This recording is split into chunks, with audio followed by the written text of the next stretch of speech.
In biology, enzymes are really important. They play a really important role in controlling chemical reactions. Millions of these chemical reactions occur every second, and the enzymes play a very, very central role in controlling these reactions. What I would like to do first is I would like to explain a little bit the diagram that you see here at the bottom, and the enzyme.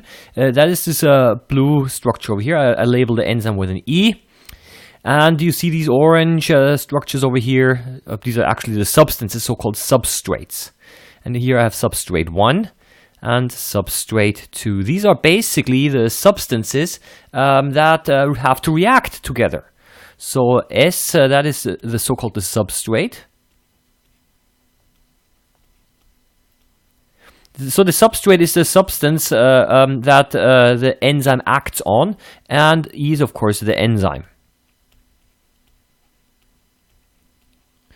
And basically what you have is over here is you can probably already see that the substrate 1 and substrate 2, they kind of fit into the enzyme over here, like puzzle pieces. Okay, and basically these two substrates over here, these two substances, they have to react with each other to form a product. But this is not going to happen without the enzyme. So the enzyme helps them to react with each other. And how does it do that? Well, these substrates, they float around in the cell. Also, the enzyme floats around in the cell. But the two substrates, substrate 1 and substrate 2, they bind to the enzyme because they fit into the enzyme over here. And this forms a so-called enzyme-substrate complex. So over here, I don't know if it's necessary to still label this. I mean, it's still the enzyme. Of course, you've got substrate 1 over here. You've got substrate 2 over here. And this whole thing over here, this whole thing over here is known as the enzyme substrate complex, or simply ES complex, but I'll write this out. ES complex, also known as the enzyme substrate. Now I run out of space over here, complex. And something that you can probably already see over here is that now they are placed next to each other, and basically they can now react with each other. And so over here no bond has formed yet, but now there is the possibility for a bond to form between substrate 1 and substrate 2. So what we have over here is it has now reacted. Substrate 1 and substrate 2 have bonded together, and this is now the product. And I label this P. P is the product. And that's of course the enzyme. So how do we call this whole thing over here? This whole thing over here is known as the enzyme product complex. Okay, enzyme product complex.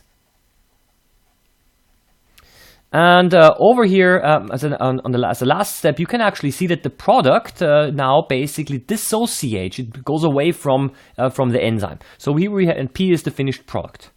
And that's the enzyme is still over here. So the P actually goes away, and the enzyme is now ready to do another reaction.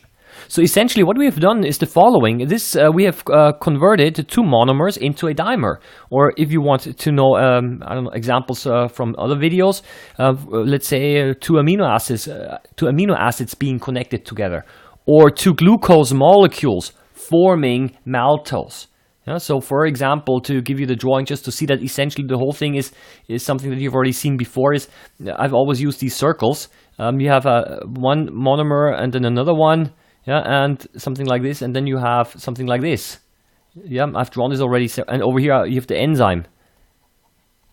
Yeah, so that's basically explains this. These pictures kind of explain how this actually happens. So, and there are a few more important things that you have to know. First of all, you have to know what the substrate is. So the substrate is the substance that is being reacted by the enzyme, and the substrate and the enzyme. The substrate fits into it. The substrate fits into the enzyme over here. So this place over here, this is the place where the substrate binds to against the enzyme, and this has a really important name. This one is known as the active site. The active site of the enzyme. Okay, so very important to understand. This one over here on the substrate, this is not the active site. The active site can only be found on the enzyme, and the active site is the place on the enzyme where the substrate binds to. You probably also realize that substrate 1 over here is only able to fit into the left part over here and substrate 2 into the right part. So you can also see that the substrate and the enzyme, they fit together like a lock and a key. And this is known as the lock and key principle. But I think what I will do right now is I will simply have a look at some of the text over here. So enzymes are proteins, so they can be quite large and complex. The substrates do not have to be proteins. They can be much simpler molecules, like, for example, carbohydrates. If I react two glucose molecules over here together to form maltose, a disaccharide. Now, glucose is comparatively simple compared to an enzyme. So the enzymes can be quite large and complex. And another important term is the term catalysts. What they do is they speed up chemical reactions. So catalysts generally speed up chemical reactions. So if you do not have the enzyme, then it would take a long time for these two substrates to react to each other because they're floating around in the cell, they're bumping into each other, but maybe the wrong way so that they're not able to react, or they react the wrong way with each other, or they don't react at all, or So we need an enzyme to make this possible in the first place. And substances which make reactions possible and which speed up chemical reactions, these substances are called catalysts. So an enzyme is also known as a biological catalyst. Oh yeah, okay, that's the title. Okay, and something that I already also mentioned before is that enzymes are very substrate specific.